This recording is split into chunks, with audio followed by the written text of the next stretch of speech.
ക്യാൻസറിൻ്റെ ഒരു സിമ്പിൾ എന്ന് വെച്ചിരിക്കുന്നത് ഒരു ഞണ്ടാണ്. അതായത് ഞണ്ട് നമ്മൾ ഇറുക്കി പിടിക്കും, അത് നമ്മളെ മരണം വരെ ഇറുക്കി പിടിക്കുക എന്നുള്ളൊരു കോൺസെപ്റ്റിൽ നിന്നാണ് ആ ഒരു ഞണ്ട് വന്നിരിക്കുന്നത്. ക്യാൻസർ വന്ന് നമ്മൾ ചെയ്ത എന്തോ ഒരു കുറ്റം കൊണ്ടാണ്, അല്ലെങ്കിൽ ഞാൻ ചെയ്ത എന്തോ പ്രശ്നങ്ങൾക്കോ, അതുകൊണ്ടാണ് ആൾക്കാർ വീണ്ടും ഇതെല്ലാം ഈ സിംറ്റംസ് വരുമ്പോൾ പറയാൻ പഠിക്കുന്നത്. എല്ലാ കീമോതെറാപ്പിക്ക് മുടി പോകണമെന്നില്ല. ജനിച്ചു വീഴുന്ന കുട്ടിക്ക് വരെ ക്യാൻസറായിട്ട് വരാറുണ്ട്. പുക വലിക്കരുത് എന്നൊരു മെസ്സേജ് കൊടുക്കാനായിരിക്കും ഒരു പക്ഷേ അതിൻ്റെ പ്രോബ്ലം എന്ന് വെച്ചാൽ പുകവലിയുടെ ഒപ്പം തന്നെ ക്യാൻസറിനെ ചീത്തപ്പേര് വന്നു. കാരണം ഈ ക്യാൻസർ എന്ന് പറഞ്ഞാൽ ഇതുപോലെ ഒരു വലിയ തടിപ്പുകളും ഇതുമാണ്, അതുമായ ജീവിതം നശിച്ചു. അങ്ങനെ അതൊരു എക്സ്ട്രീം കേസിൽ ആൾക്കാരെ പേടിപ്പിക്കുന്നത്. ഇപ്പോൾ മലദ്വാരത്തിൽ വരുന്ന ക്യാൻസർ ആണെങ്കിലും ഒരു ടെസ്റ്റ് ചെയ്യുമ്പോൾ കുറച്ചൊരു ബ്ലീഡിങ് ഉണ്ടാവില്ല, അപ്പോഴാണ് ആൾക്കാർക്ക് പേടി വരുന്നത്. ഇതുവരെ ഒരു കുഴപ്പമുണ്ടായിരുന്നില്ല, ടെസ്റ്റ് കഴിഞ്ഞ് ബ്ലീഡിങ് വന്നു, കൂടിയോ. അപ്പോൾ അതിലൊന്നും സയൻറ്റിഫിക്കലി യാതൊരു അർത്ഥമില്ല. റഷ്യൻ വാക്സിൻ ആയിരിക്കും ഉദ്ദേശിച്ചത്. റഷ്യൻ വാക്സിൻ ഇപ്പോൾ നമ്മുടെ ഏറ്റവും വലിയൊരു പ്രശ്നമാണ്. ഇന്ന് നമ്മളോടൊപ്പം ഉള്ളത് കൊച്ചി ആസ്റ്റർ മെഡിസിറ്റി ഹോസ്പിറ്റലിലെ ഓങ്കോളജിസ്റ്റ് ഡോക്ടർ അരുൺ ആറുവാര്യരാണ്. നമസ്കാരം ഡോക്ടർ. നമസ്കാരം. നമ്മൾ ഇപ്പോഴും ഭയക്കുന്ന ഒരു അസുഖമാണ് ക്യാൻസർ എന്ന് പറയുന്നത്. ക്യാൻസർ എന്ന് പറയുമ്പോൾ നമ്മൾ ആദ്യം തന്നെ മരണം അല്ലെങ്കിൽ മരിക്കും എന്നുള്ളൊരു ധാരണയിലേക്കാണ് ക്യാൻസർ ആണെന്ന് അറിയുമ്പോൾ നമ്മൾ നമ്മുടെ മനസ്സിനെ കൊണ്ടെത്തിക്കുന്നത്. അപ്പം ഈ വിഷയത്തിൽ സംസാരിച്ചു തുടങ്ങുമ്പോൾ ആദ്യം ഇതിൻ്റെ ഒരു ഡെഫിനിഷൻ തന്നെ തുടങ്ങണം തോന്നും. എന്താണ് ഈ ക്യാൻസർ എന്ന് പറയുന്നത്? എത്ര തരത്തിലുള്ള ക്യാൻസർ നമ്മൾ ഇതുവരെ കണ്ടുപിടിച്ചിട്ടുണ്ട്? നിങ്ങൾ ആദ്യം പറഞ്ഞത്, അതായത് ക്യാൻസർ എന്ന് പറഞ്ഞാൽ മരണം, കാരണം നമ്മൾ ക്യാൻസറിൻ്റെ ഒരു സിമ്പിൾ എന്ന് വെച്ചിരിക്കുന്നത് ഒരു ഞണ്ടാണ്. അതായത് ഞണ്ട് നമ്മൾ ഇറുക്കി പിടിക്കും, അത് നമ്മളെ മരണം വരെ ഇറുക്കി പിടിക്കുക എന്നുള്ളൊരു കോൺസെപ്റ്റിൽ നിന്നാണ് ആ ഒരു ഞണ്ട് വന്നിരിക്കുന്നത്. പക്ഷെ നമ്മൾ ഇന്ന് കാണുന്ന ക്യാൻസർ അങ്ങനെയല്ല. മേ ബി ഒരു 100-300 കൊല്ലം മുമ്പ്, അല്ലെങ്കിൽ എല്ലാ കാലത്തും ക്യാൻസർ ഉണ്ട്. കാരണം മനുഷ്യ ശരീരത്തിലെ കോശങ്ങൾ തന്നെ അനിയന്ത്രിതമായി വളരുന്നതാണ് ക്യാൻസർ. ഇപ്പോൾ നമ്മളെല്ലാവരും ഉണ്ടാകുന്ന ഒരു സെല്ലിൽ നിന്നാണ്, ബയോളജി പഠിച്ച എല്ലാവർക്കും അറിയാം, സിംഗിൾ സെല്ലിൽ നിന്നാണ് ഹ്യൂമൻസ് ഉണ്ടാകുന്നത്. അപ്പോൾ ഇതിനെല്ലാം നമ്മുടെ ഗ്രോത്തിനെ കൺട്രോൾ ചെയ്യാനെല്ലാം കൃത്യമായ രീതികൾ നമ്മുടെ ബോഡിയിലുണ്ട്. ഇപ്പോൾ നോർമൽ ഒരാളുടെ ബോഡി എടുത്ത് അല്ലെങ്കിൽ ഒരു ബ്ലഡ് പരിശോധിച്ചാലും ചിലപ്പോൾ അതിൽ ഇതുപോലെയുള്ള കോശങ്ങൾ ഉണ്ടാകാം. ശരീരത്തിൻ്റെ പ്രതിരോധ ശക്തി കൊണ്ടും മറ്റു കാര്യങ്ങൾ കൊണ്ടും ശരീരത്തിന് അതിനെ നിയന്ത്രിക്കാൻ സാധിക്കും. ചില സമയത്ത് അത് പറ്റാതെ വരും. അതിൻ്റെ ഏറ്റവും ഇമ്പോർട്ടൻറ്റ് കാര്യം പ്രായം കൂടും തന്നെയാണ്. കാരണം ഏജ് ആകുമ്പോൾ ഈ കോശങ്ങളുടെ ഡാമേജ് കൂടും. അങ്ങനെ ഡാമേജ് കൂടിയ കോശങ്ങൾ അനിയന്ത്രിതമായി വളരും. അപ്പോൾ അതുകൊണ്ട് അത് ക്യാൻസർ എന്ന് നമുക്ക് ഒഴിവാക്കാൻ പറ്റുന്ന ഒരു കാര്യം അല്ല. അപ്പോൾ ക്യാൻസർ കൂടുന്നത് ഒരു യാഥാർത്ഥ്യം തന്നെയാണ്. കാരണം ആൾക്കാർ പ്രായം കൂടുന്നതനുസരിച്ച് ക്യാൻസർ നമ്മൾ കൂടുതലായിട്ട് കാണുന്നുണ്ട്. പ്രായം കൂടുമ്പോൾ ക്യാൻസർ കൂടുന്നു എന്നിപ്പം ഡോക്ടർ പറഞ്ഞല്ലോ. അപ്പോൾ കുട്ടികളിലും ക്യാൻസർ ഉണ്ടാവുന്നുണ്ട്. അപ്പോൾ ഏതൊക്കെ പ്രായത്തിലാണ് ക്യാൻസർ നമ്മളിലേക്ക് വരിക? അപ്പോൾ നമ്മൾ നോക്കുകയാണെങ്കിൽ ഒരു മേ ബി ഒരു 90% മുകളിൽ ക്യാൻസേഴ്സും വരുന്ന ഒരു 50 അല്ലെങ്കിൽ 60 വയസ്സിൻ്റെ മോഡലാണ്. ബാക്കി എല്ലാ പ്രായത്തിലും കാണും. ഇപ്പോൾ ജനിച്ചു വീഴുന്ന കുട്ടിക്ക് വരെ ക്യാൻസറായിട്ട് വരാറുണ്ട്. കാരണം ഇപ്പോൾ ലിവറിൽ വരുന്ന ഹെപ്പറ്റോബ്ലാസ്റ്റോമയൊക്കെ ഉണ്ട്. അതെല്ലാം ലക്ഷത്തിലൊന്ന് ഒക്കെ വളരെ അപൂർവമായിട്ട് മാത്രമേ കാണാറുള്ളൂ. കുട്ടികളിലുള്ള ബ്ലഡ് ക്യാൻസേഴ്സ് നമ്മളെല്ലാം കേട്ടിട്ടുണ്ട്. രക്താർബുദം വരുന്നു, അവർ ചികിത്സിച്ച് ഭേദമാകുന്ന വളരെ കോമൺ ആയിട്ട് നമ്മളൊന്ന് കാണുന്ന ഒരു കാര്യമാണ്. അപ്പോൾ കുട്ടികളത് വരാം. അതുപോലെ 20 വയസ്സുകളിലുള്ള ആൾക്കാർക്ക് ലിംഫോമ പോലത്തെ ക്യാൻസേഴ്സ് വരാറുണ്ട്. ടെസ്റ്റിക്കുലർ ക്യാൻസേഴ്സ് വരാറുണ്ട്. പിന്നെ അതിന് മുകളിൽ വരുമ്പോൾ ലിംഫോമാസ് വരാറുണ്ട്. പിന്നെ ബ്രസ്റ്റ് ക്യാൻസറൊക്കെ നമ്മളിപ്പോൾ 30കളിൽ തന്നെ കണ്ടു തുടങ്ങിയിട്ടുണ്ട്. പിന്നെ കുടലിലെ ക്യാൻസർ ആണെങ്കിൽ ഒരു 50 വയസ്സിന് മുകളിലാണ് കാണുന്നത്. അങ്ങനെ എല്ലാ ക്യാൻസേഴ്സും എല്ലാ പ്രായത്തിലും വരാമെന്നുണ്ടെങ്കിലും മെജോറിറ്റി അല്ലെങ്കിൽ ഒരു 90% മുകളിലും കാണുന്നത് ഒരു 50 അല്ലെങ്കിൽ 60 വയസ്സിന് മുകളിൽ തന്നെയാണ്. കുട്ടികളിലെ ക്യാൻസർ ഇപ്പോൾ വരുമെന്ന് നമ്മൾ പറഞ്ഞല്ലോ. അപ്പം ക്യാൻസർ എന്ന് പറയുമ്പോൾ നമ്മൾ എപ്പോഴും കേൾക്കുന്ന ഒരു കാര്യമാണ്, പാരൻസിന് ക്യാൻസർ ഉണ്ടെങ്കിൽ നമുക്ക് സംഭവിക്കാം അല്ലെങ്കിൽ നമുക്കും അസുഖം വരാമെന്ന്. അപ്പം ക്യാൻസർ ജനറ്റിക് ആയിട്ട് തന്നെ നമ്മളിലേക്ക് നമ്മളിലുണ്ടാകുമോ? അപ്പം നമ്മൾ അതിനുള്ള പരിശോധനകൾ, ഇപ്പം പാരൻസിന് ക്യാൻസർ ഉണ്ട് എന്ന് അറിഞ്ഞു കഴിഞ്ഞാൽ മക്കൾ നിർബന്ധമായും ഒരു പരിശോധന നടത്തേണ്ടതുണ്ടോ? അത് പാരമ്പര്യമായിട്ട് വരുന്നത്. ഇപ്പോൾ ക്യാൻസർ എന്ന് പറയുന്ന കോശങ്ങളുടെ വളർച്ചയാണെന്ന് പറഞ്ഞു. അതിൻ്റെ കാരണം DNA വരുന്ന ഡാമേജാണ്. അപ്പോൾ ഈ DNA വരുന്ന ഡാമേജാണ് പ്രായം കൊണ്ട് കൂടുതൽ വരുന്നത്. അല്ലെങ്കിൽ അതാണ് നമ്മുടെ കെമിക്കൽസോ ബാക്കി കാര്യങ്ങളെല്ലാം ജീവിതശൈലി എല്ലാം ഉണ്ടാക്കുന്നത് DNA ഡാമേജാണ്. പക്ഷേ പലപ്പോഴും ഈ DNA ഡാമേജ് തന്നെ ഉണ്ടാകും. അതിനാണ് നമ്മൾ പാരമ്പര്യമായിട്ട് വരുന്ന ക്യാൻസർ എന്ന് പറയുന്നത്. അങ്ങനെ ശാസ്ത്രം കൃത്യമായിട്ട് നിർവചിച്ചിട്ടുണ്ട് എന്താണ് ഈ ഹെറിഡിറ്ററി ക്യാൻസേഴ്സ് എന്ന് പറയുന്നത്. അതുണ്ടാകണമെന്നുണ്ടെങ്കിൽ ഈ DNA ഡാമേജ് തന്നെ ഉണ്ടാകുന്നു. ഇപ്പോൾ BRCA ജീൻ എന്ന് പറഞ്ഞൊരു ജീനുണ്ട്. അതാണ് ബ്രസ്റ്റ് ആൻഡ് ഒവേറിയൻ ക്യാൻസറുകളെ ഉണ്ടാക്കാവുന്നത്. ആ ക്യാൻസറിൻ്റെ ജീന് അല്ലെങ്കിൽ ആ ഒരു DNA നമ്മുടെ ബോഡിയിലുണ്ടെങ്കിൽ അത് നമ്മുടെ കുട്ടികളിൽ നമ്മൾ പാസ് ഓൺ ചെയ്തു പോകും. അതിനെയാണ് നമ്മൾ ഹെറിഡിറ്ററി ക്യാൻസേഴ്സ് എന്ന് പറയാൻ പാടുള്ളൂ. അല്ലാതെ ഒരു അമ്മയ്ക്കോ അച്ഛനോ വന്നു എന്നുകൊണ്ട് മക്കൾക്ക് എക്സ്ട്രാ റിസ്ക് നമ്മൾ പറയുന്നില്ല. അപ്പോൾ ഈ ഹെറിഡിറ്ററി ക്യാൻസേഴ്സ് എന്ന് പറഞ്ഞാൽ ഇപ്പോൾ ബ്രസ്റ്റ് ക്യാൻസറിലൊക്കെയാണ് കൂടുതൽ കാണുന്നത്. അതിൽ പോലും ആകെ മൊത്തം ബ്രസ്റ്റ് ക്യാൻസേഴ്സ് നോക്കുകയാണെങ്കിൽ ഒരു 5% താഴെ മാത്രമാണ് ഈ ഹെറിഡിറ്ററി ആയിട്ട് വരുന്ന ക്യാൻസേഴ്സ് നമ്മൾ കാണുന്നുള്ളൂ. ഒരു പേഷ്യൻ്റ് അല്ലെങ്കിൽ ഒരാൾ ക്യാൻസർ ഡയഗ്നോസ് ചെയ്ത് കഴിഞ്ഞ് മുന്നിൽ വന്നു കഴിഞ്ഞാൽ നിങ്ങൾക്കിപ്പോൾ ക്യാൻസർ ആണ് എന്നൊരു വാക്ക് പറയരുത് എന്നൊരു വാദവും ഇപ്പോൾ ശക്തമാണല്ലോ. അപ്പം ഡോക്ടർ ഒരാളോട് താങ്കൾക്ക് ഈ അസുഖമാണ് എന്നെങ്ങനെ പറയും? അത് വളരെ പ്രസക്തമായ ചോദ്യമാണ്. കാരണം ഇപ്പോൾ രോഗികൾ നമ്മുടെ മുമ്പിൽ വരുമ്പോൾ ആദ്യം തന്നെ അവരുടെ റിലേറ്റീവ് ആദ്യം എന്ന് പറയും, സാറേ ഞങ്ങൾക്ക് കാര്യങ്ങളൊക്കെ മനസ്സിലായി, പക്ഷേ അച്ഛനോടോ അമ്മയോടോ ഞങ്ങളൊന്നും പറഞ്ഞിട്ടില്ല. അപ്പോൾ ഏറ്റവും അധികം ഞാൻ കണ്ടിരിക്കുന്ന പ്രശ്നം എന്ന് വെച്ച് കഴിഞ്ഞാൽ ഈ മക്കളുടെ ഒരു പ്രോബ്ലമാണ്. കാരണം മിക്കവാറും ഞാൻ മുമ്പ് പറഞ്ഞ പോലെ പ്രായമായവർക്കാണ് വരാറ്. മിക്കവാറും ടെസ്റ്റുകൾ കൂടെ അവരുടെ മക്കളായിരിക്കും ഉണ്ടാവുക. അപ്പോൾ അവർക്ക് മനസ്സിലാവും. കാരണം പലപ്പോഴും ഈ ക്യാൻസർ എന്ന് പറഞ്ഞാൽ നമുക്ക് ഇന്നത്തെ കാലത്ത് എല്ലാവർക്കും അറിയാം. ഇപ്പോൾ 60 വയസ്സുകാർക്ക് ഒരു ബ്രസ്റ്റിൽ ഒരു മുഴ വന്നു, അതെന്തായിരിക്കും? 90% ക്യാൻസർ തന്നെയായിരിക്കും. അത് അറിയുന്ന ആൾക്കാർ ഒരു സമൂഹത്തിലാണ് നമ്മൾ ജീവിക്കുന്നത്. എന്നിരുന്നാലും ഇത് പലപ്പോഴും ഓപ്പൺ കമ്മ്യൂണിക്കേഷൻ അവിടെ ഉണ്ടാകുന്നില്ല. കാരണം ഈ അമ്മയോ അച്ഛനോ അവർ പറയുന്നില്ല. ഇപ്പോൾ അച്ഛനാണ് ചിലപ്പോൾ ലങ് ക്യാൻസർ അല്ലെങ്കിൽ വായിൽ വരുന്ന ക്യാൻസേഴ്സ് ഒക്കെ ആയിരിക്കാം. അപ്പോൾ ഒരു മുഴ വന്നു, അത് ബയോപ്സി എടുത്ത് ഇതായല്ലോ, അവർക്കറിയാലോ അത് ക്യാൻസർ ആയിരിക്കുമെന്ന്. പക്ഷെ അവർ തമ്മിലൊരു ചർച്ച നടക്കില്ല. അതായത് എന്തോ ഈ മക്കൾക്ക് വിഷമമൊക്കെ ഉണ്ടാകുന്ന അമ്മമാരും അല്ലെങ്കിൽ അച്ഛന്മാരും നേരെ തിരിച്ചും വിചാരിക്കുന്ന ഒരു പ്രത്യേക സാഹചര്യം നമ്മുടെ സമൂഹത്തിൽ നമ്മളിന്ന് കാണുന്നുണ്ട്. അപ്പോൾ അതുകൊണ്ട് ആ ഒരു കമ്മ്യൂണിക്കേഷൻ ഇല്ലാതെ വരുമ്പോൾ ഈ മൂന്നാമത് വരുന്ന ആളാണ് നമ്മൾ ഡോക്ടേഴ്സ്. അപ്പോൾ നമുക്ക് വളരെ ബുദ്ധിമുട്ടാണ്. കാരണം ഇവർ തമ്മിലൊരു ആദ്യം ഒരു അണ്ടർസ്റ്റാൻഡിങ് വരണം, എന്നാലേ നമുക്ക് അവരെ സപ്പോർട്ട് ചെയ്യാൻ പറ്റുള്ളൂ. അപ്പോൾ ഏതൊരു പ്രശ്നം വന്നാലും അവരാണ് ഒരുമിച്ച് നിൽക്കേണ്ട ആൾക്കാർ. കാരണം അവർ അങ്ങോട്ട് സപ്പോർട്ട് ചെയ്താലാണ് മാനസികമായും ബാക്കി ചികിത്സയ്ക്ക് എല്ലാം സപ്പോർട്ട് ചെയ്യണം. അതില്ലാതെ നമുക്കിത് മുമ്പോട്ട് പോകാൻ പറ്റില്ല. അപ്പോൾ നമുക്കൊരു ഓപ്പൺ ഡിസ്കഷൻ ഇല്ലാതെ വരുന്ന, നിങ്ങൾ പറഞ്ഞ പോലെ വരുമ്പോൾ വളരെ ബുദ്ധിമുട്ടുള്ള സിറ്റുവേഷനാണ്. അത് കൂടുതലാണ്. ഇപ്പോൾ നമ്മൾ നോക്കുമ്പോൾ മേ ബി ഒരു 50% കൂടുതൽ കേസുകൾ അങ്ങനെയാണ് വരുന്നത്. പിന്നെ നമ്മൾ അവരോട് തന്നെ പറയും, മക്കളോട് പറയും, കാരണം ഇത് നമുക്ക് ഒളിച്ചു വെക്കാൻ പറ്റുന്നൊരു കാര്യമല്ല. നിങ്ങൾ അമ്മയോട് അച്ഛനോടോ പറയണം. അത് ഇവിടെ വെച്ച് പറയണമെന്നില്ല, വീട്ടിൽ പോയി നിങ്ങൾ സംസാരിക്കുക. ചിലർ പറയും ശരി, ചിലർ പറയും അത് ഞങ്ങൾക്ക് പറയാൻ പറ്റില്ല, ഡോക്ടർ തന്നെ പറയും. പിന്നെ ചിലർ പറയുന്നതിൽ പ്രത്യേകത ഉണ്ട്. കാരണം ഇത് ഡോക്ടർ ക്യാൻസർ എന്ന് പറയുന്നത്, ഒരു മുഴ എന്ന് പറഞ്ഞാൽ മതി. പക്ഷെ ഞാൻ വിചാരിക്കുന്നത് ഈ അമ്മയ്ക്ക് അച്ഛനത് അറിഞ്ഞുകൂടെ? കാരണം ഇത്രയും എഡ്യൂക്കേറ്റഡ് ആയിട്ടുള്ള ആൾക്കാർക്ക് അറിയുന്നുണ്ടാവില്ല ഇത് ക്യാൻസർ ആണെന്ന്. പക്ഷേ അവരും പലപ്പോഴും ഡിസ്കസ് ചെയ്യാൻ തയ്യാറാവില്ല. പക്ഷെ ഒരു ഡോക്ടർ എന്നില്ലെങ്കിൽ നമുക്ക് ഏറ്റവും എളുപ്പം എന്ന് വെച്ചാൽ ഇവർ അറിഞ്ഞു വരുന്നതാണ്. ഇപ്പോൾ ചിലർ പാരൻസ് പറയും, ഡോക്ടർ എനിക്ക് മനസ്സിലായി, ഇത് ടെസ്റ്റ് തുടങ്ങിയപ്പോൾ എനിക്ക് അറിയാമായിരുന്നു. അപ്പോഴായിരിക്കും മക്കളും ഒരു പക്ഷേ ഈ ഒരു വാക്ക് അവിടെ വരുന്നത്. അപ്പോൾ ഈ ഒരു വാക്കിനൊരു വലിയൊരു റെലവൻസ് ഉണ്ട്, ക്യാൻസർ എന്നുള്ളൊരു വേർഡ് യൂസ് ചെയ്യാൻ. അപ്പോൾ അതുകൊണ്ട് തന്നെ പല ഹോസ്പിറ്റലിലും പോയാലും ക്യാൻസർ വിഭാഗം എന്ന് പറയാറില്ല, നമ്മൾ ഓൺകോളജി എന്നൊക്കെ പറയും. ഓൺകോളജിയുടെ അർത്ഥം ക്യാൻസർ തന്നെയാണ്, സ്റ്റഡി ഓഫ് ക്യാൻസറാണ് ഓൺകോളജി എന്ന് പറയുന്നത്. പക്ഷേ ആ ഒരു ക്യാൻസർ ഒഴിവാക്കാൻ വേണ്ടുന്ന പല ഹോസ്പിറ്റൽസും ഓൺകോളജിയിലേക്ക് മാറിയിട്ടുണ്ട്. മേ ബി അതും ഇതിൻ്റെ ഒരു സൊസൈറ്റിയിൽ ഉണ്ടാകുന്ന ഒരു ചേഞ്ച് ആയിരിക്കും. ഈ ബയോപ്സി എടുക്കുക എന്ന് പറഞ്ഞാൽ ആളുകൾക്ക് ഭയങ്കര ഭയമുള്ള ഒരു കാര്യമാണല്ലോ. ഒരു പരിശോധനയുടെ ഭാഗമായി ബയോപ്സി എടുത്താൽ അത് പോസിറ്റീവ് ആകാം, നെഗറ്റീവ് ആകാം. പക്ഷെ ബയോപ്സി എടുക്കുക എന്ന് പറഞ്ഞാൽ ക്യാൻസർ ആണ് എന്നൊരു ധാരണയിലേക്ക് നമ്മൾ എത്തും. അപ്പം ഈ ബയോപ്സി എടുക്കുമ്പോൾ ക്യാൻസർ ഉണ്ടാവാനുള്ള അല്ലെങ്കിൽ വർദ്ധിക്കാനുള്ള ഒരു ചാൻസ് ഉണ്ട് എന്നൊരു വാദവും ഉണ്ട്. ആ വാദം ശക്തമാണ്? അല്ലല്ലോ, കാരണം ക്യാൻസർ എന്താണെന്ന് പറഞ്ഞാൽ ഈ പ്രശ്നങ്ങളൊന്നും തന്നെ ഇല്ല. ക്യാൻസർ നമ്മുടെ കോശങ്ങൾ വളരുന്നതാണ്. അപ്പോൾ ഈ കോശങ്ങളുടെ വളർച്ച എല്ലാം ഈ പ്രശ്നക്കാരാവണമെന്നില്ല. ഇപ്പോൾ ബ്രസ്റ്റിൽ വരുന്ന തടിപ്പുകൾ, ഇപ്പോൾ പീരീഡ്സ് ഉണ്ടാകുന്ന കാലത്ത് പല സ്ത്രീകൾക്കും ബ്രസ്റ്റ് തടിപ്പുകൾ വരും. അത് ആ പീരീഡ്സിൻ്റെ ഹോർമോൺ അനുസരിച്ച് അത് വരികയും പോവുകയും ചെയ്യും, പെയിൻ ഉണ്ടാവും. അതൊക്കെ കോമൺ തടിപ്പാണ്. അതുപോലെ ശരീരത്തിൻ്റെ ഏത് ഭാഗത്തും അപകടകാരി അല്ലാത്ത എന്ന് പറഞ്ഞാൽ പടരാത്ത ക്യാൻസേഴ്സ് നമ്മൾ കാണാറുണ്ട്. അപ്പോൾ അത് ഏതാണെന്ന് അറിയണമെങ്കിൽ വേറെ ഒരു വഴിയില്ല, നമുക്ക് ഒരു സ്കാൻ വഴിയും അറിയാൻ പറ്റില്ല. അത് പോയി കുത്തിയെടുത്ത് പരിശോധിച്ചാൽ മാത്രമേ പറ്റുകയുള്ളൂ. അപ്പോൾ ഈ കുത്തിയെടുക്കുമ്പോൾ പലപ്പോഴും അവിടെ ഒരു നീർക്കെട്ടുണ്ടാവും, അല്ലെങ്കിൽ കുറച്ച് ബ്ലീഡിങ് വരും. അപ്പോൾ അതിൻ്റെ സൈസ് കുറച്ച് കൂടും. അത് അല്ലെങ്കിൽ ഇപ്പോൾ രക്തത്തിൽ വരുന്ന ക്യാൻസർ, ഇപ്പോൾ മലദ്വാരത്തിൽ വരുന്ന ക്യാൻസർ ആണെങ്കിലും ഒരു ടെസ്റ്റ് ചെയ്യുമ്പോൾ കുറച്ചൊരു ബ്ലീഡിങ് ഉണ്ടാവില്ല. അപ്പോഴാണ് ആൾക്കാർക്ക് പേടി വരുന്നത്. ഇതുവരെ ഒരു കുഴപ്പമുണ്ടായിരുന്നില്ല, ടെസ്റ്റ് കഴിഞ്ഞ് ബ്ലീഡിങ് വന്നു, കൂടിയോ. അപ്പോൾ അതിലൊന്നും സയൻറ്റിഫിക്കലി യാതൊരു അർത്ഥവും ഇല്ല. കാരണം ലോകത്തെ എല്ലാ സ്ഥലത്തും ഇതിനെല്ലാം ചില നിയമങ്ങളുണ്ട്. ഈ ടെസ്റ്റ് എടുത്തുകൊണ്ട് കൂടുന്നില്ല, നമ്മൾ ഒരു പക്ഷേ ആ ഒരു നീർക്കെട്ടോ വേദനയോ കൂടുതൽ അറിയുന്നു എന്ന് മാത്രം. പക്ഷെ നമ്മൾ ഉടനെ തന്നെ ചികിത്സയിലേക്കും പോവുകയാണ്. ഇപ്പോൾ ഒരു മേ ബി 4-5 ദിവസം റിപ്പോർട്ട് വരും, ചികിത്സ കൊടുക്കുമ്പോൾ ആ മുഴ ചുരുങ്ങുകയും ചെയ്യും. അപ്പോൾ ഒരിക്കലും ഒരു ക്യാൻസർ, ആ ഒരു ബയോപ്സി ക്യാൻസറിനെ കൂട്ടുന്നില്ല. ഈ ബയോപ്സി ആളുകൾക്ക് ഭയമുള്ള ഒരു കാര്യമാണ്, നമ്മളിപ്പം പറഞ്ഞല്ലോ. അത് ക്യാൻസറിനെ കൂട്ടുകയുമില്ല. പക്ഷേ ഇതിന് ഇത്തരം ഒരു പേടി ആളുകളുടെ ഉള്ളിലുള്ളത് കൊണ്ട് തന്നെ ഇതിനൊരു അവയർനെസ് ആവശ്യമായിട്ട് വരുന്നു. അതെ, കാരണം ബയോപ്സി എന്ന് പറഞ്ഞാൽ എന്താണെന്ന് ആദ്യം മനസ്സിലാക്കണം. കാരണം ബയോപ്സി എന്ന് പറയുന്ന ഒരു സൂചി വെച്ച് നമ്മൾ ആ ഒരു തടിപ്പൊന്ന് കുത്തിയെടുത്ത് പരിശോധിക്കുന്നതാണ്. അപ്പോൾ മുമ്പൊക്കെ അത് നമുക്ക് സ്കാനും മറ്റു ഇതൊന്നും ഇല്ലാതിരുന്നപ്പോൾ പലപ്പോഴും ഒ പിയിൽ വരുമ്പോൾ നമ്മൾ നേരെ കുത്തിയെടുക്കാറുണ്ട്. അപ്പോൾ ആൾക്കാർക്ക് വളരെയധികം വേദന വരും. ഇപ്പം അങ്ങനെയല്ല. ഇപ്പം ഒരുവിധം എല്ലാ ആശുപത്രികളിലും അതിന് സ്കാനുണ്ട്, ഫെസിലിറ്റീസ് ഉണ്ട്, തരിപ്പിച്ച് ചെയ്യാൻ പറ്റും, അല്ലെങ്കിൽ ചെറിയ അനസ്തീഷ്യ കൊടുക്കാൻ പറ്റും, അവരെ ചെറുതായിട്ട് മയക്കിയിട്ടൊക്കെ ചെയ്യാനായിട്ടുള്ള നമുക്ക് ഫെസിലിറ്റീസ് ഉണ്ട്. അപ്പോൾ ഈ ബയോപ്സി എന്ന് പറഞ്ഞൊരു വേദന രഹിതം ഞാൻ പറയില്ല, പക്ഷെ വളരെയധികം മേ ബി ഒരു സൂചി, നമ്മൾ ബ്ലഡ് ടെസ്റ്റ് ചെയ്യുന്ന പോലെ നമുക്ക് ചെയ്യാവുന്ന ഒരു ടെസ്റ്റാണ്. പിന്നെ റിസ്ക്കുകൾ ഉണ്ടാവും. ഇപ്പോൾ ലങ്സിൻ്റെ അകത്തൊരു മുഴയാണെങ്കിൽ ചിലപ്പോൾ ഒരു എയറിലേക്ക് വരാം.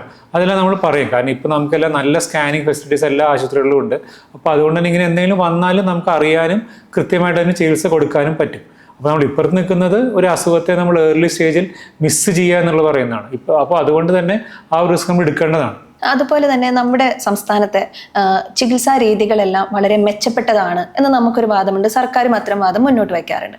പക്ഷേ ഇപ്പോൾ കുറച്ചധികമായി നമ്മൾ വാർത്തകളിലൊക്കെ കാണുന്നതാണ്, ഒരാൾക്ക് ക്യാൻസർ ആണെങ്കിൽ നേരെ US-ലേക്ക് അല്ലെങ്കിൽ അമേരിക്കയിലേക്ക് അല്ലെങ്കിൽ മറ്റ് രാജ്യങ്ങളിലേക്ക് പോയി ചികിത്സ തേടുന്ന ഒരു അവസ്ഥ. അപ്പം അമേരിക്കയിലൊക്കെ പോയി ചികിത്സിച്ചാൽ ഈ ക്യാൻസർ പൂർണ്ണമായും ഭേദമാക്കാൻ പറ്റും എന്നൊരു സാധാരണക്കാർക്കൊരു അങ്ങനെ ഒരു അവയർനെസ്സും കൂടി, അല്ലെങ്കിൽ അത്തരത്തിലൊരു കാര്യം കൂടി ആയിരിക്കില്ലേ കൊടുക്കുന്നത്? അതെ, അത് അതിൻ്റെ പ്രശ്നം വരുന്നത് നമ്മുടെ ഇപ്പോൾ ചികിത്സാ രീതി, ഇപ്പോൾ ക്യാൻസറിൻ്റെ ചികിത്സയിലേക്ക് നോക്കുകയാണെങ്കിൽ നമുക്ക് ചില പ്രോട്ടോകോൾസ് ഉണ്ട്. അതിലൊരു നാഷണൽ കോംപ്രിഹെൻസീവ് ക്യാൻസർ നെറ്റ്വർക്ക്, അത് അമേരിക്കൻ ബേസ്ഡ് ഓർഗനൈസേഷനാണ്. അവരുണ്ടാക്കിയ ഒരു പ്രോട്ടോകോൾസാണ് നമ്മൾ ലോകത്തിൽ മിക്കവാറും എല്ലാ ആശുപത്രികളിലും ഫോളോ ചെയ്യുന്നത്. കാരണം ക്യാൻസർ ഒരു അത്ര എളുപ്പമുള്ള അസുഖമല്ല. ഒരു പനിക്ക് കൊടുക്കുമ്പോൾ നമുക്ക് ചികിത്സ ചെയ്യാൻ പറ്റില്ല. അതിൻ്റെ സ്റ്റേജും കാര്യങ്ങളും എല്ലാവരും നമുക്ക് അറിയണം. അപ്പോൾ അതുകൊണ്ട് ഈ പ്രോട്ടോകോൾ ബേസ്ഡിൻ്റെ ട്രീറ്റ്മെൻറ്റ് അവരെല്ലാം കറക്റ്റായിട്ട് പറഞ്ഞിട്ടുണ്ട്. അപ്പോൾ അതാണ് നമ്മളെല്ലാവരും കൊടുക്കുന്നത്. അപ്പോൾ എവിടെ പോയാലും ട്രീറ്റ്മെൻറ്റ് ഒന്ന് തന്നെയായിരിക്കും. പലപ്പോഴും ആൾക്കാർ വരുമ്പോൾ ഈ സംശയം ഉണ്ടാവും, ഞങ്ങൾ എവിടെ ചികിത്സിക്കണം, ആരെ കാണണം. അപ്പോൾ ആൾക്കാർക്ക് നമ്മൾ തന്നെ നമ്മൾ മിക്കവാറും എല്ലാ ഡോക്ടേഴ്സ് ഇപ്പോൾ ചെയ്യുന്നുണ്ട്. ആ പ്രോട്ടോകോൾ കാണിച്ചു കൊടുക്കും. നമ്മുടെ എല്ലാം കമ്പ്യൂട്ടർ ഉണ്ട്, അവർ നോക്കിയാൽ അറിയാം, ഇതെല്ലാം ഫ്രീലി അവൈലബിൾ ആണ്. അപ്പോൾ നിങ്ങളുടെ പ്രശ്നം ഇതാണ്, ഇതാണ് ചെയ്യേണ്ടത്, ഈ ഓപ്ഷൻസ് ഉണ്ട് എന്ന് അവർ പറഞ്ഞ് മനസ്സിലാക്കി അവിടെ കുറേയൊക്കെ ഡൗട്ടുകൾ മാറും. പിന്നെ പലർക്കും ഇപ്പോൾ കേരളത്തിൽ കുറേയധികം മക്കളും അല്ലെങ്കിൽ റിലേറ്റീവ്സും പുറത്തുള്ള ആൾക്കാരുണ്ട്. അപ്പോൾ അവരെല്ലാം ഒപ്പീനിയൻസ് അവിടെ എടുക്കാറുണ്ട്. അപ്പോൾ ഒപ്പീനിയൻ എടുക്കുമ്പോൾ അവിടുത്തെ ഡോക്ടറും പറയുന്നത് തന്നെയാണ്. കാരണം അങ്ങനെ ഒരു ഇതില്ല. പിന്നെ എന്തുകൊണ്ട് ആൾക്കാർ പുറത്ത് പോകുന്നു, ഐ തിങ്ക് അതൊരു പ്രൈവസിയുടെ പ്രശ്നമായിരിക്കും. കാരണം നമ്മുടെ നാട്ടിൽ നിങ്ങൾക്ക് അറിയാം, ഇപ്പോൾ മീഡിയയോ അല്ലെങ്കിൽ ആൾക്കാർ നമ്മളെ സെലിബ്രിറ്റീസിനെ കണ്ടു നമ്മുടെ ഹോസ്പിറ്റലിൽ അവർ വരുമ്പോഴത്തേക്കും ഈവൻ സെൽഫി എടുക്കുന്ന ആൾക്കാരുണ്ട്. വീൽ ചെയർ പോകുന്ന ആൾക്കാർ അടുത്തും സെൽഫി എടുക്കുന്ന സിറ്റുവേഷൻ നാട്ടിലുണ്ട്. അപ്പോൾ അതൊക്കെ ഒഴിവാക്കാനായിരിക്കും ഒരുപക്ഷെ സെലിബ്രിറ്റീസോ അല്ലെങ്കിൽ മറ്റു ആൾക്കാർ പുറത്ത് പോകുന്നത്. പിന്നെ ഒരു കാര്യം വരുന്നത് ക്ലിനിക്കൽ ട്രയൽസാണ്. ഇപ്പോൾ ക്ലിനിക്കൽ ട്രയൽസ് നമ്മുടെ നാട്ടിൽ അത്ര സുലഭമായി കിട്ടുന്നില്ല. അപ്പോൾ അത് പുറത്ത് പോയാലും ബുദ്ധിമുട്ടാണ്. ആ ഒരു ഓപ്ഷൻ വേണമെങ്കിൽ പുറത്ത് പോകുന്നതിൽ തെറ്റില്ല ഞാൻ. അതുപോലെ നമ്മൾ കേൾക്കുന്നതാണ് ചില ക്യാൻസറിന് വാക്സിൻ അവൈലബിൾ ആണ് എന്നുള്ളത്. ഏതൊക്കെ ക്യാൻസറിനാണ് വാക്സിൻ അവൈലബിൾ ആയിട്ടുള്ളത്? റഷ്യൻ വാക്സിൻ ആയിരിക്കും ഉദ്ദേശിച്ചത്. റഷ്യൻ വാക്സിൻ ഇപ്പോൾ നമ്മുടെ ഏറ്റവും വലിയൊരു പ്രശ്നമാണ്. ഇപ്പോൾ ആൾക്കാർ വന്ന ഉടനെ ഫസ്റ്റ് ചോദ്യമാണ്, സാറേ അപ്പോൾ റഷ്യൻ വാക്സിൻ. അപ്പോൾ ഞാൻ അവരോട് പറയുന്നതാണ്, ഞാൻ വിശദീകരിക്കാൻ പോയത് തീരില്ല. അപ്പോൾ ഞാൻ പറഞ്ഞു, നിങ്ങൾ തന്നെ അത് എന്താണെന്ന് വായിച്ചു നോക്കും ഫസ്റ്റ്. അപ്പോൾ അത് വായിച്ചു നോക്കിയ പ്രശ്നമില്ല. പക്ഷേ ആൾക്കാർ അതിന് പോലെ എഫേർട്ട് എടുക്കുന്നില്ല എന്നുള്ളതാണ്. ക്യാൻസറിന് വാക്സിൻ വന്നു, അപ്പോൾ പിന്നെ ഡോക്ടറോട് ചോദിക്കാം. പക്ഷെ കൃത്യമായിട്ട് ആ നെറ്റിൽ പോയാൽ നിങ്ങൾക്ക് അറിയാൻ പറ്റും. അതായത് ക്യാൻസർ വന്ന ആൾക്കാർക്ക് അവരുടെ കോശങ്ങളെടുത്ത് ചില ടെസ്റ്റുകൾ ചെയ്ത് വരാതിരിക്കാനായിട്ട് ശ്രമിക്കുന്നു. കാരണം എഗെയിൻ ബോഡിയുടെ പ്രതിരോധ ശക്തിയാണ് അവരിതിൽ നോക്കുന്നത്. കാരണം ഈ ക്യാൻസർ വരുന്ന നമ്മുടെ പ്രതിരോധ ശക്തി ഞാൻ ആദ്യം പറഞ്ഞ പോലെ ആയിരിക്കാം. അപ്പോൾ അതുകൊണ്ട് ഈ പ്രതിരോധ ശക്തി കൂട്ടിക്കഴിഞ്ഞാൽ ക്യാൻസർ കോശങ്ങൾ വരും. ഇപ്പോൾ കോവിഡിനൊക്കെ നമ്മൾ വാക്സിൻ എടുത്തിട്ടുണ്ട്. അപ്പോൾ കോവിഡിൻ്റെ വാക്സിൻ ഉദ്ദേശം എന്താ, ചെറിയ ലെവലിൽ നമ്മുടെ ബോഡിയിലേക്ക് ഇൻഫെക്ഷൻ വരും. അപ്പോൾ നമ്മുടെ ബോഡി അതിനെതിരെ പ്രതിരോധിക്കും. ഇതേ ഒരു കോൺസെപ്റ്റാണ് ക്യാൻസറിന് വന്നിരിക്കുന്നത്. അല്ലാതെ നോർമൽ ഒരാൾക്കുള്ള വാക്സിൻ ഒന്നും ഇതുവരെ ആരും കണ്ടുപിടിച്ചിട്ടില്ല. അത് മേ ബി എളുപ്പമായിരിക്കില്ല, സംഭവിച്ചാൽ നല്ല തന്നെ. പക്ഷെ അസ് ഓഫ് നോ ഈവൻ ഈ പറയുന്ന വാക്സിൻസ് തന്നെ നമുക്ക് അവൈലബിൾ അല്ല, അല്ലെങ്കിൽ അതൊരു പ്രാക്ടിക്കലായിട്ടുള്ളൊരു സൊല്യൂഷൻസ് അല്ല. പിന്നെ വരുന്നത് സെർവൈക്കൽ ക്യാൻസർ വാക്സിനാണ്. അതായത് ഗർഭാശയകളം, അതായത് യൂട്രസിൻ്റെ അറ്റത്തുള്ള ഭാഗമാണ് സെർവിക്സ് എന്ന് പറയുന്നത്. അവിടെ ഉള്ള ഒരു ക്യാൻസർ ഉണ്ട്, ഒരു HPV എന്ന് പറയുന്ന ഒരു വൈറസിൻ്റെ ഇൻഫെക്ഷൻ കൊണ്ടാണ് ഈ ക്യാൻസേഴ്സ് ഉണ്ടാകുന്നത്. ഇപ്പോൾ നമുക്ക് അതിനെതിരെയുള്ള വാക്സിൻസ് നമുക്ക് അവൈലബിൾ ആണ്. ഇപ്പോൾ ഗവൺമെൻറ്റിൻ്റെ ഒരു വാക്സിനേഷൻ എല്ലാവരും എല്ലാ അസുഖത്തിനും ചെയ്യുന്നുണ്ട്. അതിൻ്റെ ഭാഗമായിട്ട് ഇതും വരുമെന്ന് നമ്മൾ പ്രതീക്ഷിക്കുന്നുണ്ട്. അല്ലെങ്കിൽ നമുക്കിപ്പോൾ ഇന്ത്യൻ വാക്സിൻസൊക്കെ കുറേ തരം അവൈലബിൾ ആണ്. അപ്പോൾ ഈ വാക്സിൻസ് എടുത്തു കഴിഞ്ഞാൽ അത് എല്ലാവരും അല്ല, 9 വയസ്സിന് 26 വയസ്സിനിടയ്ക്കുള്ള സ്ത്രീകൾ അവരെടുക്കുക. അതായത് അവർക്ക് ഇൻഫെക്ഷൻ വരുന്നതിന് മുമ്പ് തന്നെ ഈ വാക്സിൻ എടുക്കണം. ഈ വാക്സിൻ എടുത്തു കഴിഞ്ഞാൽ ഭാവിയിൽ ഗർഭാശയത്തിലെ ക്യാൻസർ, സെർവിക്കൽ ക്യാൻസറിൻ്റെ റിസ്ക് വളരെയധികം കുറയ്ക്കാൻ പറ്റും. അതാണ് നമുക്ക് ഇന്ന് ആകെ അവൈലബിൾ ആയിട്ടുള്ളൊരു ക്യാൻസർ പ്രിവെൻഷൻ ആയിട്ടുള്ളൊരു വാക്സിൻ ഉണ്ട്. അതുപോലെ നമ്മൾ തിയേറ്ററിൽ കാണുന്ന ഒരു പരസ്യമുണ്ട്, ക്യാൻസർ അവയർനെസ് പരസ്യം.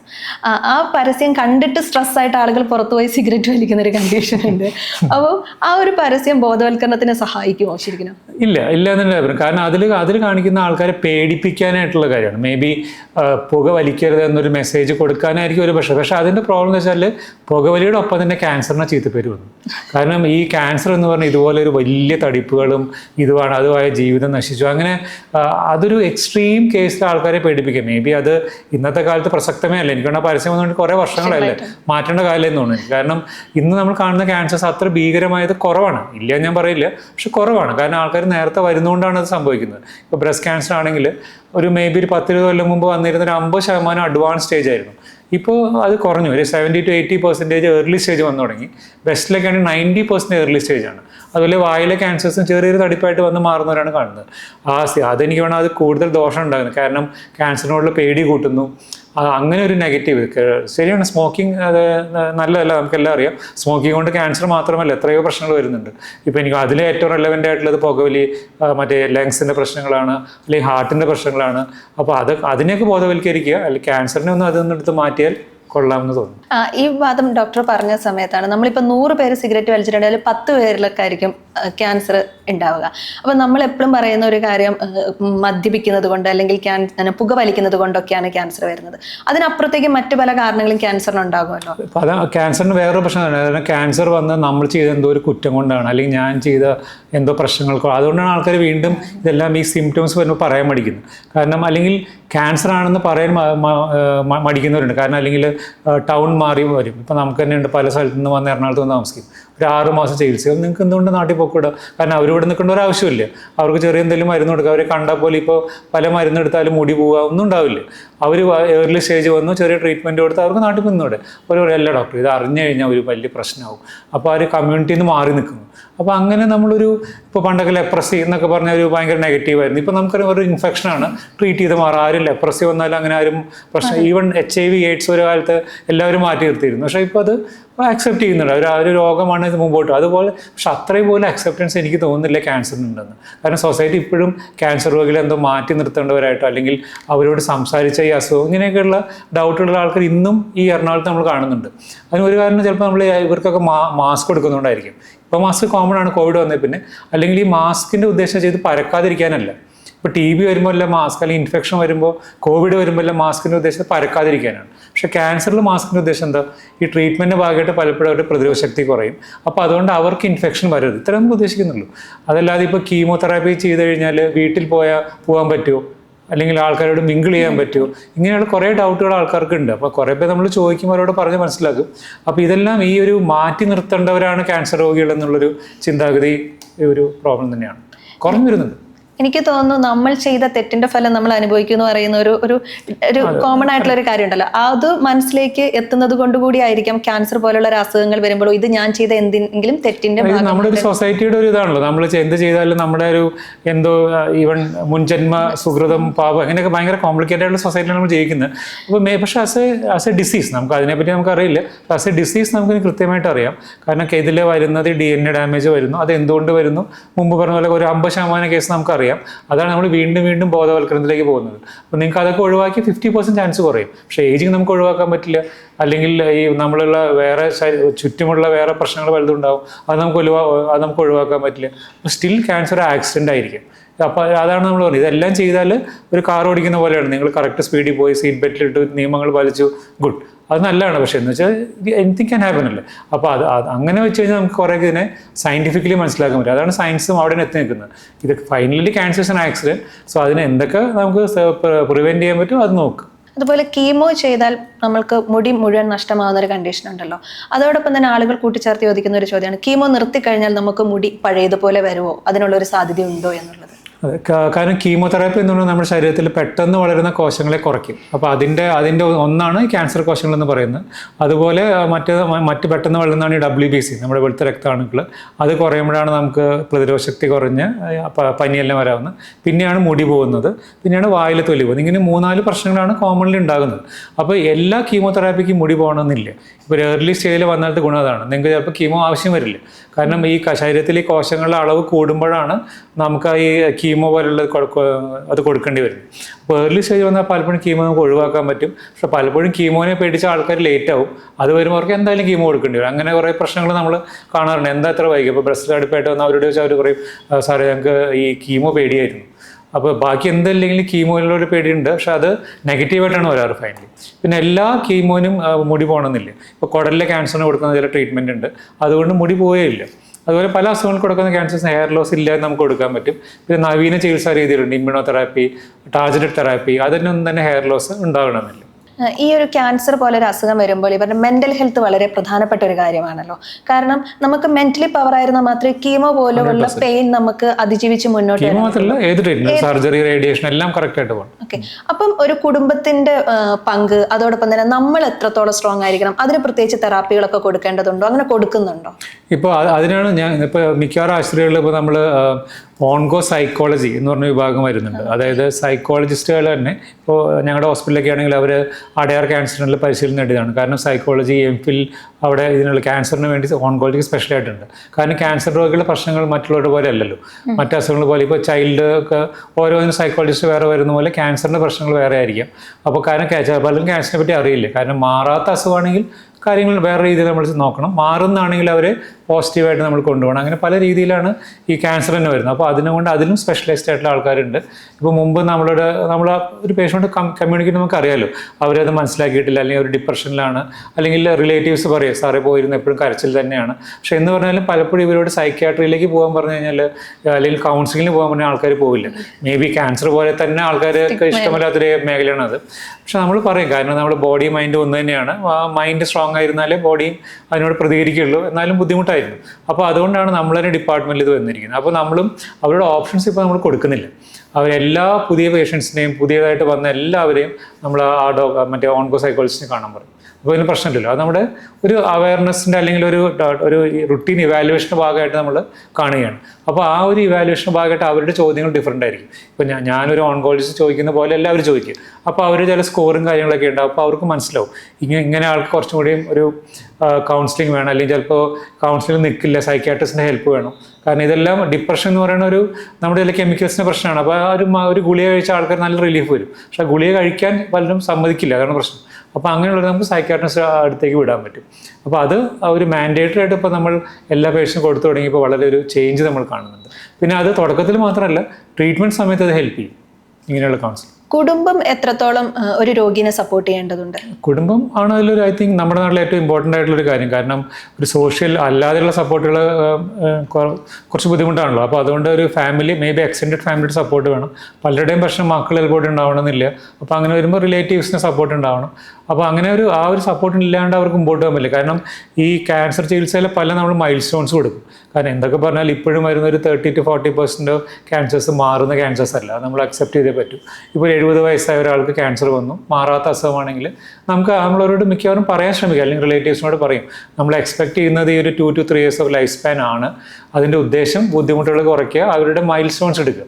ഇപ്പോൾ ഈ മൈൽ സ്റ്റോൺസിലാണ് ഫാമിലി ഇമ്പോർട്ടൻ്റ് ആവുന്നത്. ഇപ്പോൾ ചിലരുടെ ആവശ്യം കാനഡയിലുള്ള മകനെ ഒന്ന് കാണാനില്ല, ചിലരുടെ ആവശ്യം ഇപ്പോൾ അവരുടെ മകൻ്റെ കല്യാണമായിരിക്കും, അല്ലെങ്കിൽ മോളുടെ എന്തെങ്കിലും ആയിരിക്കും. അപ്പോൾ അങ്ങനെയുള്ളൊരു ഫാമിലിയുടെ ഒരു മൈൽ സ്റ്റോൺസ് ആയിട്ട് നമ്മൾ ലിങ്ക് ചെയ്ത് വെച്ചാൽ അവർ ആ ട്രീറ്റ്മെൻറ്റ് എടുക്കാൻ ആൾക്കാർക്ക് എളുപ്പവും. അപ്പോൾ അവർ പറയും, ഇപ്പോൾ ചിലപ്പോൾ ഒരു കീമോ കൊടുത്തു അവർ ബെറ്ററായി, നമ്മൾ ചിലപ്പോൾ ഒരു ബ്രേക്ക് കൊടുക്കുക, അല്ലെങ്കിൽ ഗുളിക മാറും. അപ്പോൾ അവരിങ്ങനെയുള്ള കാര്യങ്ങളിലെല്ലാം ഇടപെട്ട് തിരിച്ചു വരും. അങ്ങനെ അവരുടെ ഒരു what ever time span they have remaining, ആ ഒരു കോൺസെപ്റ്റ് നമ്മൾ പറയാൻ ശ്രമിക്കുന്നുണ്ട്. ബുദ്ധിമുട്ടാണ്, പക്ഷേ മേ ബി ഇപ്പോൾ ആൾക്കാർ കുറേശ്ശെ അക്സെപ്റ്റ് ചെയ്ത് വരുന്നുണ്ട്. കാരണം ഈ അസുഖം മാറുന്നില്ല, നമ്മുടെ ഉദ്ദേശങ്ങൾ ഇതൊക്കെയാണ്. ഈ ഫാമിലിയിൽ ഈ മൈൽ സ്റ്റോൺസ് നമുക്ക് എത്താൻ പറ്റിക്കഴിഞ്ഞാൽ തന്നെ ട്രീറ്റ്മെൻറ്റ് സക്സസ്ഫുള്ളായി. അപ്പോൾ അങ്ങനെ ആ ഒരു രീതിയിലും ഒരു ഫാമിലിയുടെ ഇൻവോൾവ്മെന്റ് വളരെ ഇമ്പോർട്ടൻ്റ് ആണ്. നമ്മളിപ്പം 1 വർഷം അല്ലെങ്കിൽ 2 വർഷമാണ് ഈ ഒരു പേഷ്യൻറ്റിന് ആയുസ്സുള്ളതെന്ന് നമ്മൾ ഡോക്ടേഴ്സ് ഇപ്പം പറയുന്ന ഒരു സമയത്ത് ചിലർ 5 വർഷവും 6 വർഷവും ഒക്കെ ജീവിക്കുന്ന കണ്ടീഷൻ ഉണ്ടല്ലോ, അത് അവരുടെ ഒരു മെന്റൽ പവർ കൂടിയാണോ എന്ന് പറയാൻ പറ്റില്ല. കാരണം ഓരോരുത്തരുടെയും മറ്റേ മരുന്നുകളുടെ പ്രതികരണം ഓരോ പോലെ ആയിരിക്കും. അപ്പോൾ നമ്മുടെ എല്ലാം പഠനങ്ങളാണ്, നമ്മൾ സയൻറ്റിഫിക്കായിട്ട് പോകുന്നതാണ്. അതായത് ഈ ക്യാൻസേഴ്സ് എല്ലാം ഇതിന് ഈ മരുന്ന് കൊടുത്താൽ ഈ റെസ്പോൺസ് വരും, ഇത്ര കാലം നിൽക്കും എന്നൊരു ഇതുണ്ട്. പക്ഷെ അതെല്ലാം ഒരു ആവറേജ് ആണ് പറയുക.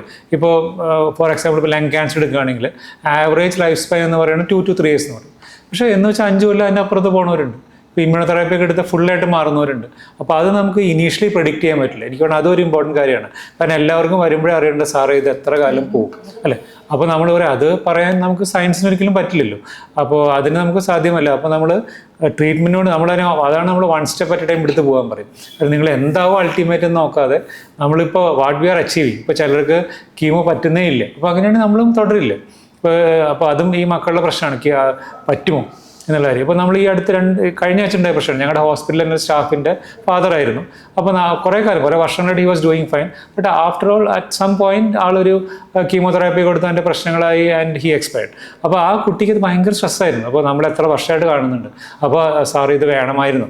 അപ്പോഴേ ഞാൻ പറഞ്ഞു അങ്ങനെ ചിന്തിക്കരുത്. കാരണം ആ ഫാദറിനെ ചികിത്സ കൊടുത്തുകൊണ്ടാണ് നമുക്ക് ഇത്രയും വർഷം മുമ്പോട്ട് പോകാൻ പറ്റിയത്. ഇല്ലെങ്കിൽ മേ ബി 3-4 വർഷം മുമ്പ് നമ്മൾ വിട്ടു പോകേണ്ട ആൾ ഇത്രയും വർഷം നമ്മൾ കൊണ്ടുപോയി. ഈ ഒരു റിസ്ക് നമുക്ക് എപ്പോഴും ഉണ്ട്. അറ്റ് സം പോയിന്റ് ഇത് നമ്മൾ റിസ്ക് എടുത്തേ പറ്റും. അപ്പോൾ നമ്മൾ ഒരിക്കലും അങ്ങനെ ചിന്തിക്കാതിരിക്കുക. അപ്പോൾ ഐ തിങ്ക് ഒരു വളരെ ഇൻഡെപ്തായിട്ട് നമ്മൾ പേഷ്യൻസിനോടും അല്ലെങ്കിൽ റിലേറ്റീവ്സിനോടും ഈ കാര്യങ്ങളൊക്കെ പറഞ്ഞാലാണ് നമുക്ക്, പക്ഷേ ആ ഒരു ഓപ്പൺ അപ്പ് ചെയ്യുന്ന ആൾക്കാരും എല്ലാവരും അങ്ങനെ ആവണമെന്നില്ല. അതൊരു രണ്ട് രീതിയിലുണ്ട്. അങ്ങനെ ചെയ്തേ നമുക്കൊരു സപ്പോർട്ട് ചെയ്ത് കൊണ്ടുപോകാൻ പറ്റും. ഇപ്പം പേഷ്യൻസിന്റെ ഇത്തരത്തിലുള്ള ബന്ധുക്കളിൽ നിന്നൊക്കെ വരുന്ന ഒരു ചോദ്യമുണ്ട്, അതൊരു ഡോക്ടർ എന്ന രീതിയിൽ എങ്ങനെയാണ് കൈകാര്യം ചെയ്യുക? നമ്മളെയും ബാധിക്കുമല്ലോ അത്തരം ചോദ്യം. അപ്പോൾ നമ്മൾ ഇതിനൊരു പറ്റുന്നൊരു സയന്റിഫിക് ആയിട്ട് അപ്രോച്ച് ചെയ്യാൻ ശ്രമിക്കും. കാരണം ഈ പറഞ്ഞ പോലെ എത്ര കാലം ട്രീറ്റ് ചെയ്തു, അല്ലെങ്കിൽ ഇപ്പോൾ പലപ്പോഴും നമ്മുടെ അടുത്ത് പറയേണ്ടാവില്ല, മറ്റ് ഹോസ്പിറ്റലിൽ നിന്ന് വന്ന് പറയും, സാറേ 4 കൊല്ലം ചികിത്സിച്ചു, ഒന്ന് ഒരു ഗുണമില്ല, കൂടി വരുന്നു, അത് ഇതുവരെ ചെയ്ത എല്ലാം വേസ്റ്റാണ്, അല്ലെങ്കിൽ അവിടുത്തെ ട്രീറ്റ്മെൻറ്റ് കൊടുത്തുകൊണ്ട് കൂടി ഇതൊക്കെ നമ്മൾ കേൾക്കുന്നുണ്ട്. നമുക്കറിയാം നമ്മളെ പറ്റി ഇത് വേറൊരു അടുത്ത് പോയി പറയുന്നുണ്ട് നാച്ചുറലി. അത് നമ്മൾ കുറേയൊക്കെ ഒരു ഹ്യൂമൻ നേച്ചറായിട്ട് എടുക്കണം എന്ന് തോന്നുന്നു. കാരണം ഇത് എന്തെങ്കിലും ഒരു അസുഖം കൂടിയാലും അത് ചികിത്സയുടെ ഒരു പിഴവാണ്, ചികിത്സയിലെ ഒരു പോരായ്മയാണ്. ഈ ഡോക്ടേഴ്സ് എന്നെ പോലെ തന്നെയുള്ളവരായിരിക്കുമല്ലോ, അവരെല്ലാം പറഞ്ഞിട്ടുണ്ടാവും. പക്ഷേ എന്ന് വെച്ചാൽ അസുഖം കൂടുമ്പോൾ, പ്രത്യേകിച്ച് യങ് ഏജിൽ വരുമ്പോൾ നാച്ചുറലാണ്. അപ്പോൾ അവർ വന്ന് പറയുമ്പോൾ നമ്മൾ അവരോട് I think we have to empathize with, sympathize ചെയ്യില്ല, അവരെന്തുകൊണ്ട് അത് പറയുന്നു നമ്മൾ മനസ്സിലാക്കണം. അപ്പോൾ നമ്മൾ അവരോട് പറയാം, അല്ല ഇതൊക്കെ തന്നെയാണ് നമ്മൾ ചെയ്യേണ്ടത്. അപ്പോൾ മേ ബി ആ ഒരു റിയഷൻസ് അവർക്ക് മതിയായിരിക്കും. ഇപ്പം നമ്മൾ ആരോടും നമ്മളങ്ങനെ പറയാമല്ലോ, കാരണം നമ്മൾ എല്ലാവരും തന്നെ ചെയ്യുന്ന ഒരേപോലെ തന്നെ ആയിരിക്കും. അപ്പോൾ അത് തെറ്റാണെന്ന് പറയാൻ പോകുമ്പോഴാണ് പ്രശ്നം. അപ്പോൾ അവരും കൺഫ്യൂസ്ഡ് ആവും. തെറ്റായിരിക്കില്ല, അപ്പോൾ ചെയ്തെല്ലാം കറക്റ്റ് ആണെങ്കിൽ അത് പറഞ്ഞതിന് അവർ പലപ്പോഴും റിയഷ്യൂർഡ് ആവും. അപ്പോൾ നമ്മൾ അവരോട് പറയും. അപ്പോൾ പലപ്പോഴും നമ്മളോട് ഒന്ന് എനിക്ക് അങ്ങനെ ഇൻസ്റ്റൻസ് ഉണ്ടായിരുന്നു, നമ്മളൊന്ന് ബ്ലെയിം ചെയ്യുന്നു. അപ്പോൾ നമ്മൾ തന്നെ ഈ ഒരു ഡിഫൻസ് നമുക്ക് പറ്റുള്ളൂ. അവിടെ അവരെ ആ ഒരു സിറ്റുവേഷൻ അനുസരിച്ച് അവരെ മനസ്സിലാക്കി പറ്റുന്നത്രയും അവരെ ഇൻവോൾവ് ചെയ്യുക. അതാണ് നമ്മുടെ പരിമിതികൾ പറയണം, നാച്ചുറലി യെസ്. അപ്പോൾ അതാണ് തുടക്കത്തിൽ നമ്മളിത് മാറ്റാമെന്ന് ആരോടും പറയാത്തത്. നമ്മൾ പറയും സയൻറ്റിഫിക്കലി ഇതൊക്കെയാണ് നമുക്കുള്ളത്. എനി ടൈം വി ഫീൽ നന്നായിട്ട് പോകുന്നില്ലെങ്കിൽ വിൽ സ്റ്റോപ്പ് ട്രീറ്റ്മെൻറ്റ്. പിന്നെ നമ്മൾ ഇതുപോലുള്ള പാലിയേറ്റീവോ അല്ലെങ്കിൽ അങ്ങനെയുള്ള ചികിത്സാ രീതികളിൽ നമ്മൾ മാറുകയും ചെയ്യും. ഡോക്ടറിന്റെ ഇത്രയും വർഷത്തെ ഒരു കാലയളവിൽ ഇപ്പൊ ആളുകൾ കുറ്റപ്പെടുത്തലുകൾ ഉണ്ടാവുന്നത് സ്വാഭാവികമാണ്. അതുപോലെ തന്നെ മിറാക്കിൾ സംഭവിച്ച സംഭവങ്ങൾ ഉണ്ടാവാറുണ്ടല്ലോ. അത്തരത്തിൽ ഈ ഒരു നീണ്ട കാലയളവിന് ഓർമ്മയുള്ള ഏതെങ്കിലും ഒരു കാര്യം പങ്കുവെക്കാമോ? മിറാക്കിൾസ് ഉണ്ട്. കാരണം അതിൽ ഒരു പേഷ്യൻ്റ് ആയിരുന്നു, ഇതുപോലെ വളരെ അഗ്രസീവായിട്ടുള്ളൊരു ബ്ലഡ് ക്യാൻസർ ആയിട്ട് വന്ന ആളാണ്. അപ്പോൾ നമ്മൾ മാക്സിമം ഒരു യങ് പേഷ്യൻ്റ് ആയിരുന്നു. അപ്പോൾ നമ്മൾ ട്രീറ്റ്മെൻ്റ് ഒക്കെ കൊടുത്തു. പക്ഷേ അതിലാകെ ഒരു ക്യൂർ എന്ന് പറയുന്നത് മേ ബി ഒരു ട്രാൻസ്പ്ലാന്റ് ആണ് ഉണ്ടായിരുന്നു. അപ്പോൾ ട്രാൻസ്പ്ലാന്റ് എന്ന് പറഞ്ഞാൽ ഇപ്പോഴല്ല, 10 കൊല്ലം മുമ്പാണ്. ട്രാൻസ്പ്ലാന്റ് ഒക്കെ സ്റ്റിൽ ഇവോൾവിങ് ആയിട്ടുള്ളൊരു സമയമായിരുന്നു അന്ന്. അപ്പോൾ അങ്ങനെ നമ്മൾ അതിനെപ്പറ്റി അത്ര ചിന്തിച്ചിട്ടില്ല. അപ്പോഴാണ് പെട്ടെന്ന് ഒരു ട്വിൻ ബ്രദർ വന്നു. അപ്പോൾ ട്വിൻ ബ്രദർ വെച്ചാൽ എക്സാക്ട്ലി സെയിം DNA ആയിരിക്കും അവരുടെ. അപ്പോൾ ഫുൾ മാച്ച് ഉണ്ടാവും. അപ്പോൾ എക്സാക്ട്ലി അതൊരു മിറാക്കിൾ തന്നെയായിരുന്നു. അപ്പോൾ ഈ അടുത്ത ഒരു ബുക്ക് എഴുതിയിട്ടുണ്ടായിരുന്നു, എനിക്ക് പേപ്പറിലൊക്കെ മീഡിയയിലും വന്നിട്ടുണ്ടായിരുന്നു. കാരണം ഇപ്പോൾ ആൾക്കൊന്നും പറഞ്ഞില്ല, 10 കൊല്ലം കഴിഞ്ഞപ്പോഴാണ് ഈ came out with a book. അതിൽ വ്യക്തമായിട്ട് പറഞ്ഞത്, എൻ്റെ ഒരു ബ്രദറിനെ കണ്ടപ്പോൾ എല്ലാ ഡോക്ടേഴ്സും അത്ഭുതപ്പെട്ടു. കാരണം അവർ ഐഡൻറ്റിക്കൽ ബ്രദർ ആകുമ്പോൾ നമുക്ക് ട്രാൻസ്പ്ലാന്റ് ഈസി ആയിട്ട് ചെയ്യാം. നമുക്ക് ട്രാൻസ്പ്ലാന്റ് ചെയ്യാൻ പറ്റി, and he still surviving now. അപ്പോൾ അങ്ങനെ പെട്ടെന്ന് ചില സംഭവങ്ങൾ ഉണ്ടാവാറുണ്ട്, which is may be science തന്നെയാണ് ഇതിലും. കാരണം ട്രാൻസ്പ്ലാന്റ്, പക്ഷേ അതിനുള്ള കറക്റ്റ് സമയത്ത് ആ ബ്രദർ വരിക, നമുക്ക് അതിലേക്ക് പോകാനും പറ്റില്ല. അതാണ് എനിക്ക് വേണ്ടി മിറാക്കിൾ എന്ന് പറയുന്നത്. അതല്ലാതെ ഇപ്പോൾ നമ്മൾ പ്രതീക്ഷിക്കാതെ ക്യാൻസർ മാറിയെന്ന് വെച്ച് കഴിഞ്ഞാൽ that I think may be very rarity. കാരണം ഇതേ ചോദ്യം ആൾക്കാർ ഈ ഓൾട്ടർനേറ്റീവ് തെറാപ്പിയുടെ കാര്യം പറയും. നമ്മൾ ക്യാൻസർ നമ്മൾ സയൻറ്റിഫിക്കലി മുമ്പ് പറഞ്ഞവരെല്ലാം നമുക്ക് സയൻസ് പറയാം, but still people need to cure അല്ല. ആരായാലും ഇപ്പോൾ 80 വയസ്സായ ആൾക്കാരാണെങ്കിലും മക്കളുടെ വിചാരം അവർ അച്ഛനും അമ്മയും മുമ്പോട്ട് പോകണം തന്നെയാണ്. അപ്പോൾ അവർ ഈ ഓൾട്ടർനേറ്റീവിൻ്റെ കാര്യം ചോദിക്കും. അപ്പോൾ ഒരേ ഒരു ഉത്തരവുള്ളൂ. അപ്പോൾ അങ്ങനെ മിറാക്കിളായിട്ട് ആർക്കെങ്കിലും ചെയ്യാൻ പറ്റുകയാണെങ്കിൽ ഡെഫിനറ്റ്ലി ഇത്രയും സോഷ്യൽ മീഡിയ ഉള്ള കാലത്ത് അത് പുറത്ത് വരേണ്ടതല്ലേ. അങ്ങനെ ഒന്നും സംഭവിക്കുന്നില്ല, എവിടെയും നമ്മളതിനെ കേൾക്കുന്നില്ല അല്ലേ. അപ്പോൾ അങ്ങനെയുള്ളത് മേ ബി പിന്നെ വരുന്നത് പലപ്പോഴും ആൾക്കാർ തടിപ്പുകളുണ്ടാവും, അതെന്താണെന്ന് പോലും ടെസ്റ്റ് ചെയ്യില്ല. ഇപ്പോൾ ബ്രസ്റ്റിലാണെങ്കിൽ ഞാൻ പറഞ്ഞു, പലപ്പോഴും അത് ഒരു ക്യാൻസർ ആവണമെന്നില്ല, സാധാരണ തടുപ്പായിരിക്കും. അപ്പോൾ അവർ പേടിച്ചിട്ട് എന്തൊക്കെയോ കഴിച്ചുകൊണ്ടിരിക്കും ഈ ഓൾട്ടർനേറ്റീവ് പരിപാടികൾ. അത് കഴിച്ചിട്ട് അവർ പറയും എൻ്റെ ക്യാൻസർ കൂടിയില്ല. That's a different thing. അതൊരു വലിയൊരു പ്രശ്നം തന്നെയാണ്. അപ്പോൾ അവരാണ് പലപ്പോഴും ഈ ഉള്ള ആൾക്കാരെയും കൂടി ചികിത്സയ്ക്ക് പോകാതിരിക്കും. കാരണം ഇവരങ്ങോട്ട് കൊണ്ടുപോകും, ഇത് കഴിച്ചാൽ മതി. പക്ഷെ എന്ത് സംഭവിക്കും, കുറച്ച് കഴിയുമ്പോൾ നാച്ചുറലി ക്യാൻസർ ആകുമ്പോൾ അത് കൂടി വരുമല്ലോ. അപ്പോൾ ഈ മിറാക്കിൾ ക്യൂറിന് പോകുന്നതിൻ്റെ പ്രശ്നം അതാണ്. കാരണം മാറാവുന്ന അസുഖങ്ങൾ പോലും അത് പലപ്പോഴും പ്രശ്നത്തിലേക്ക് കൊണ്ടുപോകും. നമ്മുടെ നാട്ടിലൊക്കെയുള്ള ആളുകൾ ഇത് പറയാറുണ്ട്, ചില ഫ്രൂട്ട്സ് കഴിച്ചിട്ടുണ്ടെങ്കിൽ ക്യാൻസർ ക്യൂർ ആവും, അതുകൊണ്ട് ഇത് പ്രത്യേകമായി വീട്ടിൽ നട്ടു വളർത്തു എന്ന് പറഞ്ഞിട്ട് ആളുകൾ അങ്ങോട്ടും ഇങ്ങോട്ടും അതിന്റെ തൈയൊക്കെ കൊടുക്കുന്നുണ്ട്. അപ്പം അത്തരം ഒരു മിത്താണോ, അത്തരത്തിലുള്ളൊരു എന്തോ തരത്തിലൊരു കോൺഫിഡൻസും ആളുകളെ നയിക്കുന്നുണ്ട് എന്ന് തോന്നുന്നു. അതെ, അപ്പൊ ഇതെല്ലാവർക്കും പേടിയാണല്ലോ. ഇപ്പൊ അസുഖങ്ങൾ വരാതിരിക്കണം എന്നാണ് എല്ലാവരുടെയും ആഗ്രഹം. അപ്പൊ അതിനെന്തൊക്കെ പറ്റി എല്ലാവരും ചെയ്യുന്നു, നമ്മൾ അതിനെ അങ്ങനെ എടുത്താൽ മതി. അപ്പൊ അതൊക്കെ നടക്കട്ടെ എൻ്റെ വഴിക്ക്. പക്ഷെ അതൊരിക്കലും നമ്മൾ ഈ സംശയമുണ്ടെങ്കിൽ നമ്മൾ മരുന്നായിട്ട് ഉപയോഗിക്കുക. അത് മാത്രമേ തന്നെ ഒരു അഭ്യർത്ഥനയുള്ളൂ. നിങ്ങൾ എന്ത് വേണമെങ്കിലും കഴിക്കുക, നട്ട് വെള്ളത്ത് അതെല്ലാം നോക്കുക. കാരണം നിങ്ങൾ ആ റിസ്ക് നിങ്ങളുടെയാണ്.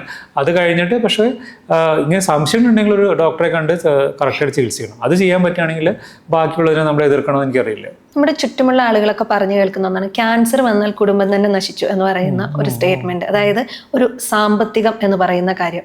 ഫസ്റ്റ് സ്റ്റേജിലൊക്കെ ആണെങ്കിൽ നമുക്ക് ചികിത്സിച്ച് ഭേദമാക്കാം. കുറച്ച് ഒരു 4-5 സ്റ്റേജിലൊക്കെ എത്തിക്കഴിഞ്ഞ് ചികിത്സ തുടരുന്നു. ഇപ്പോൾ കുട്ടികളുടെ കാര്യമൊക്കെ ആണെങ്കിൽ പാരൻസ് ഉള്ളതെല്ലാം വിറ്റ് കുട്ടികളെ ചികിത്സിക്കുന്ന കണ്ടീഷൻ ഉണ്ട്. ചിലപ്പോൾ കുട്ടീനെ നമുക്ക് തിരിച്ചു കിട്ടില്ല. പിന്നെ ഈ പാരൻസ് ഒന്നും ഇല്ലാത്തൊരവസ്ഥയിലേക്ക് പോകും. അപ്പം ഇതിൻ്റെ ഒരു ഫിനാൻഷ്യൽ കണ്ടീഷൻ നമ്മൾ ചികിത്സയ്ക്ക് എത്തുന്നവരെ മാനസികമായിട്ടും അല്ലാതെയും നന്നായി ബാധിക്കുന്ന ഒരു കാര്യമാണ്. ഇതിന് സർക്കാർ സംവിധാനങ്ങൾ എന്തെങ്കിലും തരത്തിലുള്ള പ്രത്യേക പ്രൊജക്റ്റുകളോ സഹായങ്ങളോ ഒക്കെ നൽകുന്നുണ്ടോ? സർക്കാരിൽ കുറേയൊക്കെ ക്യൂറബിൾ ക്യാൻസേഴ്സിന് മുമ്പ് പറഞ്ഞ പോലെ എല്ലാ സ്ഥലത്തും ഇപ്പോൾ ട്രീറ്റ്മെൻറ്റ് അത്ര ബുദ്ധിമുട്ടൊന്നുമില്ല, എല്ലാ സ്ഥലത്തും കിട്ടുന്നുണ്ട്. പ്രശ്നം വരുന്നത് മാറാത്ത അസുഖങ്ങളാണ്. മുമ്പ് ഒരു 40% അങ്ങനെ ആയിരിക്കുമല്ലോ. അപ്പോൾ അതിലുള്ള പല ചികിത്സാ രീതികളും ഭയങ്കര എക്സ്പെൻസീവാണ്. പക്ഷെ അതൊന്നും നമുക്ക് ശാശ്വതമായ ഒരു ക്യൂർ തരുന്നവയുമല്ല. അതൊക്കെ നമ്മൾ സയൻസ് പറയും. ഇപ്പോൾ ഇമ്മ്യൂണോതെറാപ്പിയൊക്കെ ആണെങ്കിലും മിക്കവാറും പേർക്ക് ലൈഫ് സ്പാൻ കൂട്ടാനാണ് സഹായിക്കുന്നത്. ചിലർക്ക് മാത്രമാണ് ഒരു ക്യൂറൊക്കെ കിട്ടുള്ളൂ. അപ്പോൾ ആദ്യമേ തന്നെ നമ്മൾ പേഷ്യൻസിനോടും അല്ലെങ്കിൽ ഫാമിലിയോടോ സപ്പോർട്ട് ചെയ്യുന്നതോട് പറയാൻ ശ്രമിക്കും ഇതൊക്കെയാണ്. പക്ഷേ എന്നാലും പലപ്പോഴും ആൾക്കാർ ഇപ്പോഴും നമ്മുടെ മുമ്പിൽ പേഷ്യൻസ് വന്ന് പറയാണ്, സാറേ ഞങ്ങൾ വീട് വിറ്റിട്ടാണ്. അപ്പോൾ നമ്മൾ ഒരിക്കലും ചെയ്യരുത്. കാരണം ഈ അസുഖം മാറാനുള്ള സാധ്യത മേ ബി 100-ൽ 1 മാത്രമേ ഉള്ളൂ. അപ്പോൾ അതൊക്കെ നമുക്കെന്ത് ചെയ്യാൻ പറ്റും? നമുക്ക് അവരോട് പറയാനല്ലേ പറ്റില്ല. അപ്പോൾ നമ്മൾ മാക്സിമം പറയും, ഫൈനാൻഷ്യൽ അതിൻ്റെ ഔട്ട്കംസിനെ പറ്റി പറയും. പിന്നെ ഐ തിങ്ക് ആ തീരുമാനം നമുക്ക് അവർക്ക് വിട്ടുകൊടുക്കണം. അല്ലെങ്കിൽ ഒരിക്കലും അങ്ങനത്തെ ഒരു ചികിത്സിക്കുന്ന നമുക്ക് അവർക്ക് സന്തോഷമുള്ള കാര്യമല്ല. കാരണം it's not an easy thing. ഇപ്പം ക്യാൻസറിന് ചികിത്സ തേടുന്ന ഒരാൾക്ക് എന്തെങ്കിലും ഭക്ഷണക്രമത്തിലൊക്കെ എന്തെങ്കിലും കൃത്യമായ മാറ്റം വരുത്തേണ്ടതുണ്ടോ? അത് പലപ്പോഴും ക്യാൻസർ വരുമ്പോൾ നമുക്ക് ഹെവി ഡയറ്റ് പറ്റില്ല. ഇപ്പോൾ കീമോ ചെയ്യുമ്പോൾ പല ആൾക്കാരെയും മട്ടൺ സൂപ്പ് കുടിപ്പിക്കുന്ന ആൾക്കാരുണ്ട്. കാരണം ആരോഗ്യം വരാൻ മട്ടൺ സൂപ്പാണ്. പക്ഷെ ഒരിക്കലും കീമോതെറാപ്പി അത് ഒരുമിച്ച് പോകില്ലല്ലോ. കാരണം ബോഡിക്ക് അത് വളരെയധികം ബുദ്ധിമുട്ടുള്ളൊരു സമയത്ത് കൂടെ പോവാണ്. ആ സമയത്ത് നമുക്കൊരു ടഫായിട്ടുള്ള ഡയറ്റ് നമുക്ക് ബുദ്ധിമുട്ടാണ്. അപ്പോൾ ലൈറ്റ് ഡയറ്റ് കൊടുക്കുക, ഹെൽത്തി ഡയറ്റ് കൊടുക്കുക, മേ ബി പ്രോട്ടീൻസ് കൂടുതലുള്ള ഡയറ്റ് കൊടുക്കുക. അതൊക്കെയാണ് നമുക്ക് കൂടുതലായിട്ട് നമുക്ക് വേണ്ടത്. പിന്നെ ഓരോരുത്തരുടെയും ഭക്ഷണക്രമം ഓരോ പോലെയാണ്. ഇപ്പോൾ നമ്മുടെ നാട്ടിൽ ഓരോ വീട്ടിലും ഓരോ ഫുഡ് ഹാബിറ്റ്സ് ആയിരിക്കും. അപ്പോൾ അതുകൊണ്ട് തന്നെ നോൺ വെജ്, വെജ് ഏതാണ് നല്ലത്, അത് അങ്ങനെ നമ്മൾ പോകുന്നതിനേക്കാളും കൂടുതൽ നമ്മൾ എന്താണ് ശീലിച്ചിരിക്കുന്നത് അതേ ഡയറ്റ് തന്നെ തുടർന്ന് പോകുക എന്നുള്ളതാണ് I think is the best thing. പിന്നെ ഹൈജീനിക് ആയിട്ടുള്ള ഫുഡ് കഴിക്കും. അതിൻ്റെ അപ്പുറത്തേക്ക് സപ്ലിമെൻറ്റ്സിലും കാര്യങ്ങളിലൊക്കെ വലിയൊരു സയൻറ്റിഫിക് ബേസ് ഒന്നുമില്ല. But definitely maybe weight loss കുറയ്ക്കാനോ അല്ലെങ്കിൽ ഭക്ഷണത്തിൻ്റെ അളവ് കുറവാണെങ്കിൽ അതിനെ ഓവർകം ചെയ്യാനൊക്കെ അത് ഹെൽപ്പ് ചെയ്യും. ഈ ക്യാൻസർ പേഷ്യൻസിന് മറ്റു മെഡിസിൻസ് എടുക്കാൻ വേണ്ടിയിട്ട് ഡോക്ടറിന് നിർദ്ദേശം തരാൻ പറ്റും. ഇപ്പം BP വന്നു, അതെല്ലാം കഴിക്കാം. നോർമലായിട്ടുള്ള ഇപ്പോൾ BP, കൊളസ്ട്രോൾ, ഷുഗർ, ഹാർട്ട് അങ്ങനെയുള്ള എല്ലാം ഇപ്പോൾ ആൾക്കാർ ഒരു കുറേ ഉണ്ടാവും. പ്രത്യേകിച്ച് ഞാൻ പറഞ്ഞു പ്രായമുള്ളവരാണ് കൂടുതലും വരുന്നത്. അപ്പോൾ ആ മരുന്നുകളെല്ലാം തന്നെ നമുക്ക് തുടരേണ്ടതാണ്. സ്വയം ചികിത്സ നിർത്തുക. സ്വയം ചികിത്സ നിർത്തുക. ഇതിനെല്ലാം തന്നെ ഒരു ഡോക്ടറുടെ ഇതിൽ വേണം പോകാനായിട്ട്. അങ്ങനെയുള്ള മരുന്നിൻ്റെ കൂടെ ക്യാൻസർ കൊടുക്കാം. ചില മരുന്നുകൾക്കെല്ലാം മോഡിഫിക്കേഷൻ വരുത്തേണ്ടതുണ്ട്. അത് റയറാണ്. നമ്മൾ maybe on a case to case basis നമ്മൾ പറഞ്ഞു കൊടുക്കും. ക്യാൻസറുമായി ബന്ധപ്പെട്ട് ഇപ്പം ദീർഘകാലത്തേക്ക് മരുന്നുകൾ കഴിക്കുന്ന രോഗികളുണ്ടാവും. അവരെന്തൊക്കെ കാര്യങ്ങളാണ് ശ്രദ്ധിക്കേണ്ടത്? ദീർഘകാലത്ത് മരുന്ന് കഴിക്കുമ്പോഴും ഈ ബേസിക്കലി എനിക്ക് തോന്നുന്നത് ഈ ബ്രസ്റ്റ് ക്യാൻസറിലൊക്കെയാണ് ഈ ഹോർമോൺ സപ്രഷൻ ഗുളികൾ 5 വർഷത്തേക്ക് കൊടുക്കാറുണ്ട്. അതാണ് യൂഷ്വലി. അല്ലെങ്കിൽ പൊതുവേ ക്യാൻസറിൻ്റെ ട്രീറ്റ്മെൻറ്റ് ഒരു 4 to 6 months ആണ് വരുന്നത്. ക്യൂറബിൾ ആണെങ്കിൽ അത്രേ നമുക്ക് ഉണ്ടാവുള്ളൂ. പിന്നെ ഈ മറ്റേ അതൊന്നും ഒരു കീമോ അല്ല, അത് ഈ ഹോർമോണിൻ്റെ അളവ് കുറയ്ക്കുന്നതെന്ന് മാത്രമേ ഉള്ളൂ. അപ്പോൾ അതിലൊന്നും നമ്മുടെ പ്രതിരോധ ശക്തിയുടെ അതിൻ്റെ ഒന്നും പ്രശ്നങ്ങൾ നമുക്ക് വരുന്നില്ല. അതുപോലെ സ്കിൻ ക്യാൻസർ എന്ന് പറയുന്ന ഒരു അസുഖമുണ്ടല്ലോ, അത് നമ്മൾ ശരിക്കും മേക്കപ്പ് പ്രൊഡക്ട്സ് കൂടുതലായി ഉപയോഗിക്കുന്നത് കൊണ്ടാണ് സ്കിൻ ക്യാൻസർ വരുന്നത് എന്ന് പറയാറുണ്ട്. ആ വാദം കൃത്യമായിട്ട് ശരിയാണ്? അല്ല, അത് എനിക്ക് വേണ്ടത് നമ്മുടെ ഹെയർ ഡൈ മുതൽ എല്ലാ കാര്യങ്ങൾക്കും പറയുന്നതാണ്. അപ്പോൾ നമ്മൾ ഇപ്പോൾ ഇതിലൊക്കെ യൂസ് ചെയ്യുന്ന കെമിക്കൽസ് എല്ലാം ടെസ്റ്റഡ് കെമിക്കൽസ് ആണ്. അതിനെല്ലാം ഐ തിങ്ക് സ്റ്റാൻഡേർഡ് ആയിട്ടുള്ള സാധനം. ഇപ്പം മൊബൈൽ ഫോണിനും ഇതേ പറയാറുണ്ട്. കാരണം അതിൻ്റെ റേഡിയേഷൻ ഒരിക്കലും ഈ സെല്ലിനെ ഡാമേജ് ചെയ്യുന്നതല്ല. പിന്നൊക്കെ സയൻസിന് വളരെ ക്ലിയർ ആയിട്ടുണ്ട്. അതുപോലെ ഇതിലാണെങ്കിലും നമ്മൾ ടെസ്റ്റ് ചെയ്ത കാര്യങ്ങളാണ്. പിന്നെ ഹെയർ ഡേ പോലെ തന്നെ എല്ലാവരും ഹെയർ ഡേ യൂസ് ചെയ്യുന്നുണ്ടാവില്ല. 60 വയസ്സിന് മുകളിൽ കുറേ പേര് യൂസ് ചെയ്യും. അതിൽ കുറച്ച് പേര് ക്യാൻസർ വരുന്നു. അത് നമുക്ക് ഇതുകൊണ്ടാണ് അത് വരുന്നത് നമുക്ക് പറയാൻ പറ്റില്ല. സേഫ് ആയിട്ടുള്ള chemicals, certified safe by the authorities കൊടുത്തിട്ടുണ്ടെങ്കിൽ നമുക്ക് യൂസ് ചെയ്യുന്ന തെറ്റൊന്നുമില്ല എന്നാണ് എൻ്റെ സയൻസ്. ഡോക്ടർ ഇപ്പം പറഞ്ഞല്ലോ, നമ്മൾ തലേണേൻ്റെ അടിയിൽ മൊബൈൽ വെച്ച് കിടക്കുമ്പോൾ എപ്പോഴും പറയുന്ന ഒരു കാര്യമാണ് ക്യാൻസർ വരുമെന്നുള്ളത്. അത് റേഡിയേഷൻ സിമ്പിളാണ്. അതിൽ കാരണം അതിൽ വരുന്ന ഇലക്ട്രോ മാഗ്നറ്റിക്, നമ്മൾ 10ാം ക്ലാസ് പഠിക്കുന്നതാണല്ലോ അല്ലെങ്കിൽ സ്കൂളിൽ പഠിക്കുന്നതാണ്. അത് ഫിസിക്കലി അത് DNA ഡാമേജ് ഉണ്ടാക്കാത്തതാണ്. മൈക്രോവേവ് ഇതിലൊന്നും യൂസ് ചെയ്യുന്ന ഒരിക്കലും DNA ഡാമേജ് ഉണ്ടാക്കുന്നില്ല. അതുകൊണ്ടാണ് നമ്മളെല്ലാം യൂസ് ചെയ്യുന്നത്. അപ്പോൾ തലേൻ്റെ ഇടയിൽ വെച്ചാൽ മേ ബി ഒരു ഹീറ്റ് വരുമായിരിക്കാം. അത് വേറെ കാര്യം. അത് ക്യാൻസറായിട്ട് ബന്ധം വരുന്നില്ല. കുട്ടികൾ അമിതമായി മൊബൈൽ ഫോൺ ഉപയോഗിക്കുമ്പോൾ കണ്ണിന് നല്ലതല്ല, നോ ഡൗട്ട്. അതിൽ യാതൊരു സംശയമില്ല. പിന്നെ ഇത് പറഞ്ഞ ലക്ഷത്തിലൊന്നും ആരാണ് നമുക്ക് അറിയില്ല. അപ്പോൾ മേ ബി ഒഴിവാക്കുന്നതിൽ പറ്റുമെന്നില്ല. ഇപ്പോൾ കുറേ നേരം സംസാരിച്ച് കഴിഞ്ഞാൽ ഡെഫിനറ്റ്ലി ചൂടാവും, അത് ഹെൽത്തിന് നല്ലതല്ല. അപ്പോൾ അങ്ങനെയുള്ള നമുക്ക് അറിയാവുന്ന കാര്യങ്ങളെല്ലാം നമ്മൾ പിന്നെ കുട്ടികൾ മൊബൈൽ ഫോൺ യൂസ് ചെയ്താൽ ക്യാൻസർ അല്ല വേറെ എത്രയോ പ്രശ്നങ്ങൾ കുട്ടികൾക്ക് വരുന്നുണ്ടല്ലോ. അപ്പോൾ ഐ തിങ്ക് ക്യാൻസർ കൊണ്ട് ഉപയോഗിക്കാതിരിക്കണം ഞാൻ പറയില്ല. പക്ഷേ ആരായാലും മൊബൈൽ ഫോണിൻ്റെ യൂസ് ഇപ്പോൾ ഭയങ്കര ഒരു കോൺട്രവേഴ്സ്യൽ ഏരിയ ആണല്ലോ. എല്ലാവരുടെയും അതിനുള്ള അഡിക്ഷൻസ് വരുന്നു. അപ്പോൾ അതെല്ലാം ഒരു കോൺട്രവേഴ്സി തന്നെയാണ്, not just for cancer but others. അതുപോലെ തന്നെ അവസാനമായിട്ടൊരു ചോദ്യം, നമ്മളിപ്പോൾ കൂടുതലായും കേൾക്കുന്ന സോഷ്യൽ മീഡിയയിൽ ഏതൊരു അസുഖത്തെക്കുറിച്ചും കൃത്യമായി ചർച്ചകൾ നടക്കുന്നു, അല്ലെങ്കിൽ അതിലൊരു കണ്ടന്റ് ഷെയറിങ് കൂടുതലായിട്ടും ഇൻസ്റ്റാഗ്രാമിലാണ്. 30 സെക്കൻഡിനുള്ളിൽ നമുക്ക് റീലുകൾ കിട്ടുന്നു, ഇൻഫർമേഷൻ ഭയങ്കര ചുരുങ്ങിയ ടൈമിനുള്ളിൽ കിട്ടുന്നു.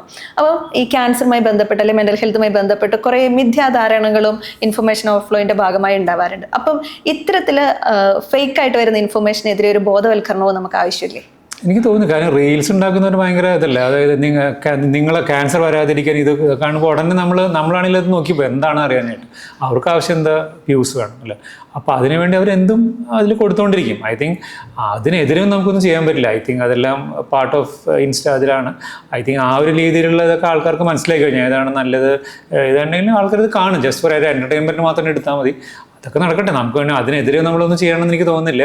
നമ്മൾ ചെയ്യേണ്ടത് പോസിറ്റീവായിട്ടുള്ള കാര്യങ്ങളാണ്. പോസിറ്റീവായിട്ടുള്ള കാര്യം എന്താ, നമ്മൾ കറക്റ്റായിട്ടുള്ള എന്താണ് ക്യാൻസർ വരാതിരിക്കാൻ നമുക്ക് ചെയ്യാൻ പറ്റുന്നത്, ലൈഫ് സ്റ്റൈലിൽ വരുന്ന കാര്യങ്ങളെ പറ്റി പറയുക, അല്ലെങ്കിൽ സിംറ്റംസ് വരുമ്പോൾ നോക്കണതിനെ പറ്റി പറയുക. പിന്നെ അതെല്ലാം മേ ബി ഒരു കമ്മ്യൂണിറ്റി ഓൺകോൾ ആസ് എ ഡോക്ടർ എനിക്ക് ചെയ്യേണ്ടത് വരുന്ന പേഷ്യൻസിന് കൃത്യമായ ചികിത്സ കൊടുക്കുക, അവരുടെ മുമ്പോട്ട് കൊണ്ടുപോകുക.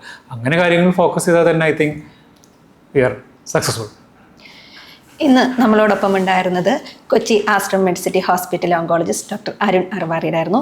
Thank you so much doctor.